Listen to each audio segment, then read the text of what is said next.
Hi, I'm Peter J. Ray. Welcome to my second floor lair.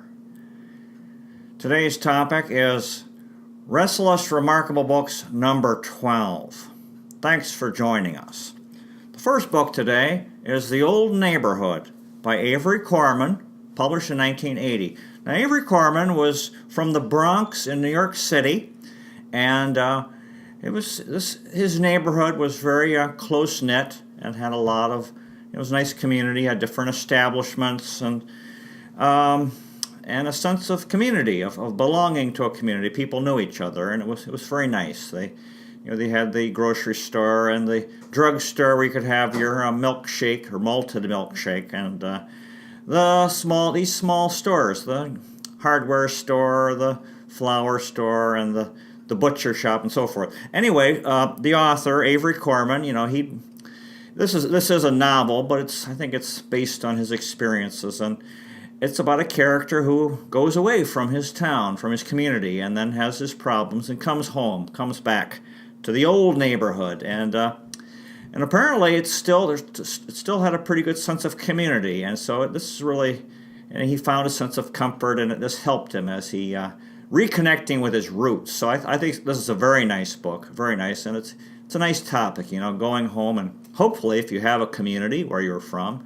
Some people don't have that. Some places where you live, there's very little sense of community, and it's kind of sad. It's kind of hard. So this is a nice story about community and how important it is. We need each other, and we need friends, and we need to help each other. The next book is Kramer versus Kramer, also by Avery Corman, published in 1977. Now, they made a famous movie with Dustin Hoffman, and the story is about a divorce between the father and mother of this child. I believe he was a boy, and it's a long ordeal, and this whole struggle for custody of the boy, and in the end, I believe in the story, the court rules in favor of the mother. But by that time, she had given it a lot of thought and decided that the boy would be better off with the father. So that was her decision. So it's very tragic when marriages break up and then this whole issue comes up. It's hard on children, and this is a tragic story, and it's a tragic reality of life today. And so that's why it's important if couples before they get married can be mature and make sure they're marrying, have a good match, that they can have a good marriage, and then if they want to have children, then they can have a happy family life and stay together instead of so many of these broken families, which is very tragic. The next book is The Pigman by Paul Zindel, published in 1968. This is a young adult fiction, and this is a kind of a book that would appeal to teenagers. So I thought it was pretty good. Not sure if I've read anything else by him, but this is an important thing to work on, writing books that teenagers would enjoy, and because so that they develop the love of reading. The next book is The Siberians by Farley Mowat, published in 1970. Farley Mowat is one of my favorite authors. He's a Canadian, and died within the past year, I believe.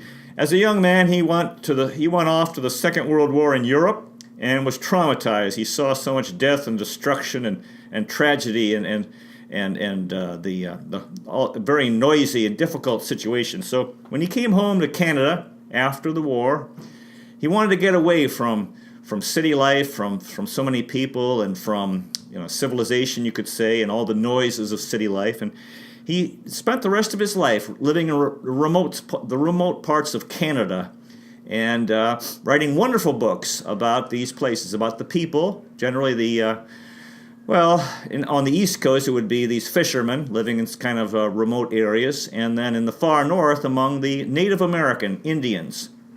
Now, this book is the one book where he decided to go to another country. There are basically, if you look at the world, there are two large countries that are very, very cold in the northern hemisphere, Canada and Russia. So this book is about Siberia, the cold part of Russia, and he spent a lot of time traveling through Siberia, sort of comparing how things were in Siberia compared to Canada, since he was a Canadian, and he considered himself a northern man, or a man of the cold climate, and he really sort of reveled in the going to these very cold places, and in this case in Siberia, mostly in Canada during his life. And he went to these different places like Yakutsk and Murny, Chersky, and Magadan. Now, the thing that I got out of this book is that the Siberians actually, if you look at Canada, most of the Canadian population is down near the American border in the south. So it's very sparsely populated in the more colder parts of Canada. Now, in Siberia, on the other hand, you have the largest population of people in a very cold place. And what the Siberians do, which is very notable, is during the severe winters, they get outside. They're not intimidated by the cold weather. They dress for it. They dress very warmly, but they go out and they face it. And they don't just spend the winters sort of huddled indoors and like some people in the U.S. or Canada do. So I think that, these Siberian people have something to teach us. They get outside, don't be so scared of the cold weather. Get outside, just, dress properly and get out and move around. And then you can enjoy, because there is a beauty in winter. There's a lack of color, lack of, not many birds and so forth, but it's sort of peaceful. And there is a subtle beauty in winter if we can, overcome this sense of intimidation by the cold weather and get outside and walk around and enjoy the peaceful beauty of winter. So Farley Mowat, I highly recommend his books. A wonderful author, and we'll talk more about him in the future. The next book is The Fuhrer Seed by Gus Weill, published in 1979. This is a novel, and the idea is that Adolf Hitler fathered a child named Kurt Hitler, and this character, Kurt Hitler, tried to resurrect Nazi Germany, but in the novel he is stopped by a Holocaust victim, Israeli assassin. Well, the thing is, what happened to the Jewish people in the Second World War, the Holocaust, is just, very hard to fathom. It was just imagine 6 million people arrested, taken away, and murdered. It's just beyond belief. And so this is an extremely traumatic experience for Jewish people, a very searing thing. So novels like this kind of shows how, that there is a fear that it could happen again. And, this author, I presume he's a Jewish fellow, and he's talking about, stopping what could happen again. And this is one of the mottos, I think, for the Holocaust. People who remember the Holocaust. It's never again, never again. And that's kind of the spirit of Israel, that they created this country where they could be the masters of their fate. And if they would die, they would die fighting, because in the Holocaust, they couldn't fight back. They were all arrested, taken away. Well, there was some fighting in Poland, the Polish ghetto, I think, in Warsaw, but not much fighting, because they were just an unarmed civilian people that were taken away. So this is something, deep in the consciousness of Jewish people. This horrendous, incredible thing that happened to them, and so this fellow, he wrote a book, talking about trying to prevent it. They don't want it to happen again, naturally. And in Cleveland, we have the Maltz Museum of Jewish Heritage, which I'd like to visit sometime. The next book is Homeplace by Ann Rivers Siddons, published in 1987. Now, I read this book because I was in the Philippines. I was homesick for, the home of my parents in Rocky River, Ohio. So I read this book, and it's a pretty easy book to read, and it really kind of got. I was pulled along in the story.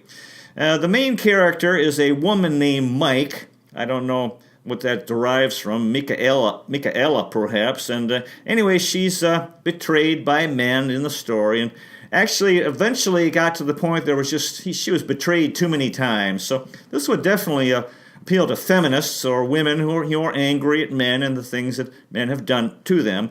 But I kind of found it an implausible soap opera. On the other hand, and actually I think this is the only book I ever read by her. Some people, she's not, I mentioned it to a librarian friend of mine, and she said, she's not highly respected. It's not considered high literature.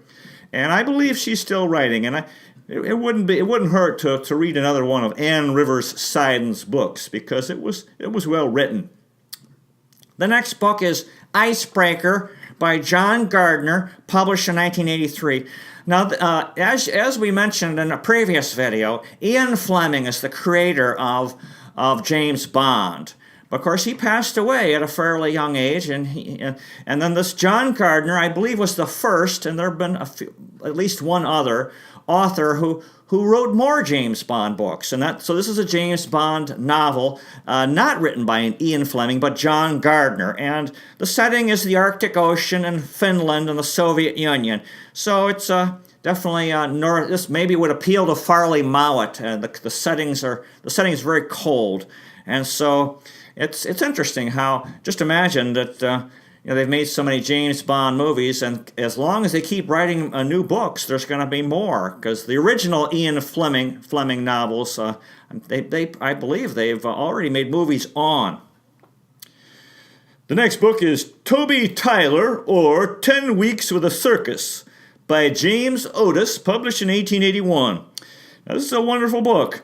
It's a story about a boy named Toby who ran away from home and joined the circus. This used to be in the old days, I don't know if you don't hear this talk about this anymore, but in the old days, if a child was fed up with his parents and maybe harsh discipline or too much work, or he hated school, there was this idea of running away and joining the circus, and they thought, oh, this would be a lot of fun.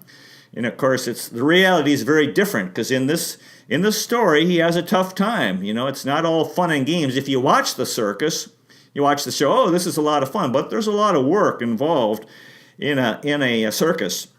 And so in the story, he regrets running away, but he has this experience, and apparently he went back home because it was only 10 weeks. And he met an old monkey named Mr. Stubbs, whom he loved.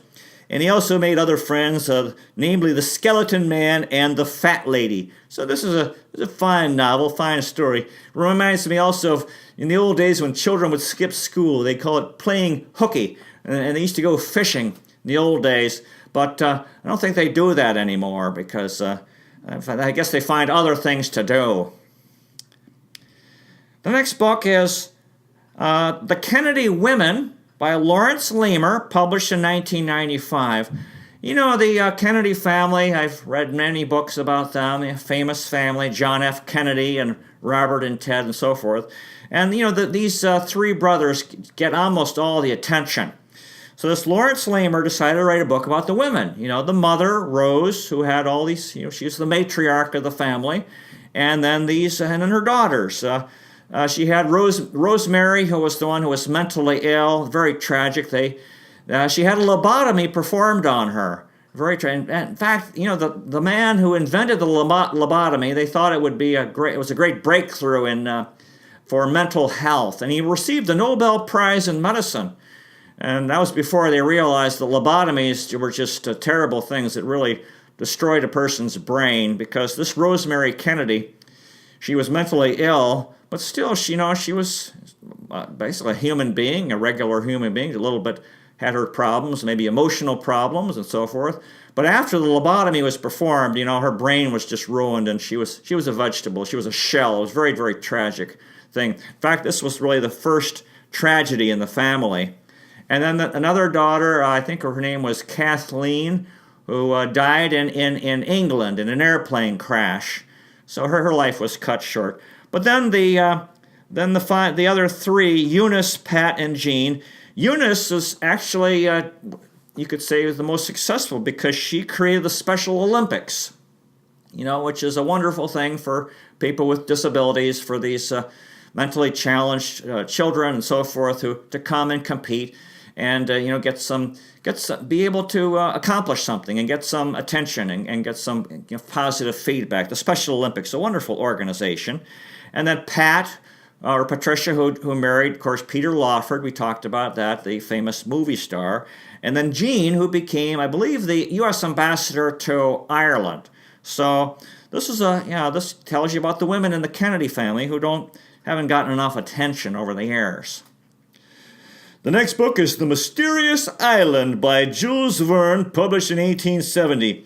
Well, this is there's this character that he had depicted in an earlier novel called Captain Nemo, And it kind of reminded me, this book, of the television show MacGyver.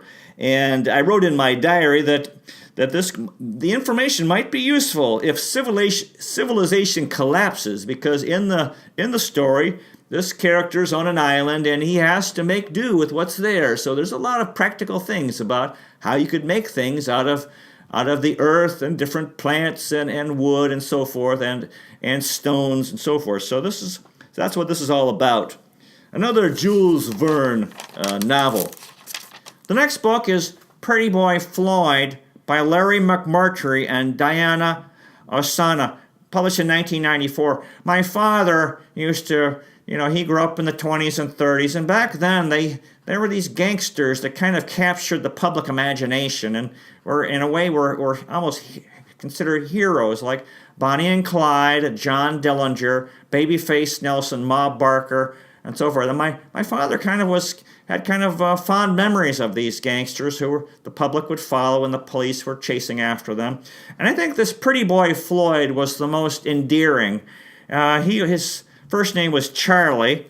They called him Pretty Boy Floyd. And I believe he was from Oklahoma, came from a poor family, and he got into robbing banks. He called it pulling a bank job. But he was a very polite bank robber. He'd come into the bank and he'd have a gun and he'd say, politely, this is a stick-up, and can you please, hand over the money that you have there, whatever money is there. And it was kind of sad. When he went home to visit his parents, he had a nice car, and he had nice clothes, and he was, everyone wants to please their parents. But, they weren't impressed because they knew, he'd gotten into crime. So it was very, they were not impressed. Oh, gosh, gosh darn. Oh, stop. Thank goodness. Anyway, Pretty Boy Floyd. Sorry about the telephone. So his parents weren't proud of him. And then, as they say, crime doesn't pay. Actually, he robbed a bank in Bowling Green, Ohio in 1929. And my father was 5 years old, not too far in Marion, Ohio. And then he was killed. He was gunned down by G-men, I guess that would be the police, in East Liverpool, Ohio in 1934. So this was actually a tragic story, that what he got into. But people back then were following him. He's in the news that he would rob a bank here and there, and the public, in a way, were rooting for him because people were mad at the banks because they'd lost their money. A lot of times banks failed, and back then, and the people lost their money, or their homes were foreclosed on, or their farms were foreclosed on by banks. So they were, in a way, people were rooting for the bank robbers because they were the little guys fighting these powerful banks. Of course, not all the time, not if they robbed a small bank. So Pretty Boy Floyd. The next book is The Kingdom by the Sea by Paul Theroux, published in 1983. This is a travel story, a travel book about coastal United Kingdom. So the author, that was what he did. He liked to travel and wrote books about his travels. And in this case, it was about England, Scotland, Wales, and Northern Ireland.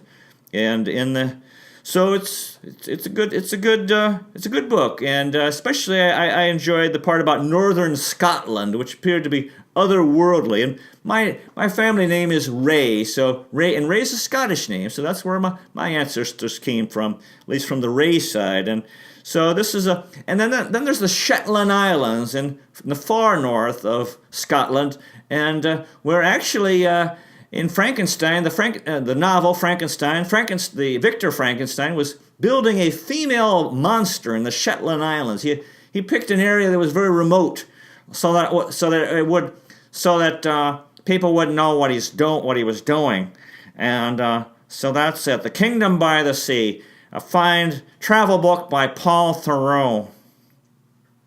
The next book is The Outcasts of Poker Flat and Other Stories by Bret Harte, published in 1868. Well, these are stories about the Wild West in the United States in the 1800s, and they really capture the spirit and characters of the Wild West, the violence and friendship and unpredictable frontier life. You know, it's interesting. Of course, back in years ago, they made all these cowboy movies, you know, and they were very popular, that genre. And they depict a reality in American life where there are all these cattle, beef cattle that were brought north from Texas to Kansas, specifically Dodge City, where they'd be put on trains and shipped to Chicago, where they'd be slaughtered for beef for the public. And so the cowboys literally were guys who were bringing these cattle, these cows and so forth, from Texas. That's why you have the Dallas Cowboys in Texas, and then to Dodge City in Kansas. And then, of course, they get their money, and that's when they'd have, be playing poker and getting in gunfights and so forth. And so that kind of captured the American imagination back in the 1950s, because that era is no more. Dodge City, Kansas. The Outcasts of Poker Flat. They played poker when they were after they'd finished bringing the cows up from Texas to Kansas. The next book is Hitler's Young Tigers by Rupert Butler, published in 1986. Well, this is about Adolf Hitler and the Nazi government and their efforts at with children, with young people, and they created the Hitler Youth.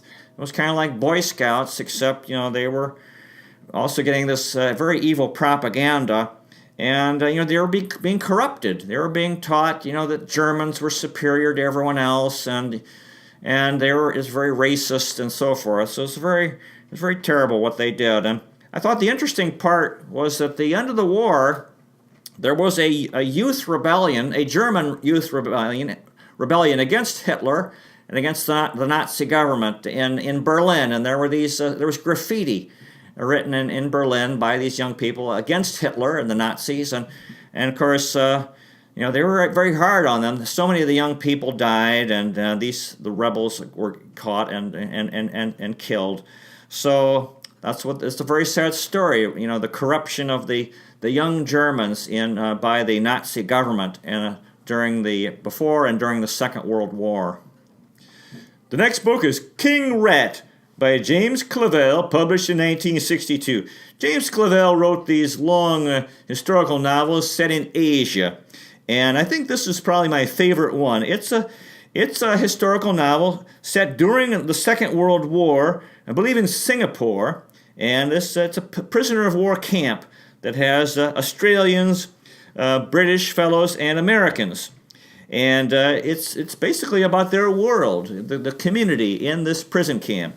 And they're prisoners of the Japanese, but the Japanese aren't very well depicted. Or it's just about the prisoners and how they relate to each other and what they do on a daily basis. And this King Rat you could say that they were all rats because they were all prisoners. So the King Rat was like the king in this POW camp, and he had special privileges, and a lot of it was based on his personality. He had extra space because of people were kind of intimidated by him, and he must have been favored by the Japanese. And I know, and at one point they started catching rats and killing them and cooking them and selling the meat to prisoners because they didn't have much food, they weren't getting much to eat. And then the interesting part is when the war ended, when the Allies came to liberate them, and how this King Rat, all of a sudden his status was changed. He lost his power, and then he had all this extra space, and his space was reduced to a normal size. And so that was the end of his reign as King Rat when the Second World War ended. The next book is Saint Maybe by Ann Tyler, published in 1991. Ann Tyler's a wonderful author. She writes these novels about American life, and this character is a very endearing fellow, and he's a guy trying to be a good guy, and then someone mocked him at one point, called him Saint Maybe. That's where the title comes from, because that was sort of a mocking insult that was directed in his direction. Because, if you try to be a good guy, this is what happens. People will often make fun of you, and they'll say, don't try to be a hero, or don't try to be a saint. When we all should try to be heroes and saints, really. And the novel catches the spirit of an American family over time, as the times change and as family members get older. And there's this very interesting character in the story called the Clutter Counselor.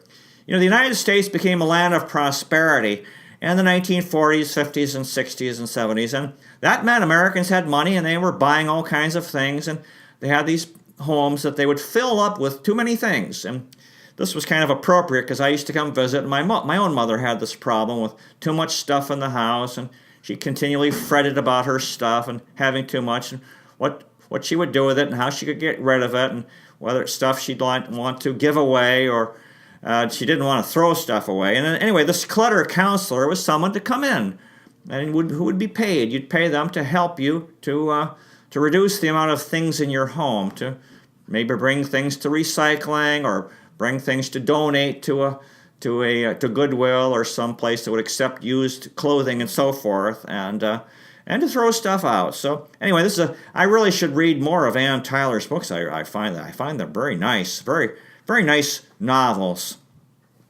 The next book is Thurman Munson, by Thurman Munson with Martin Apple, published in 1978.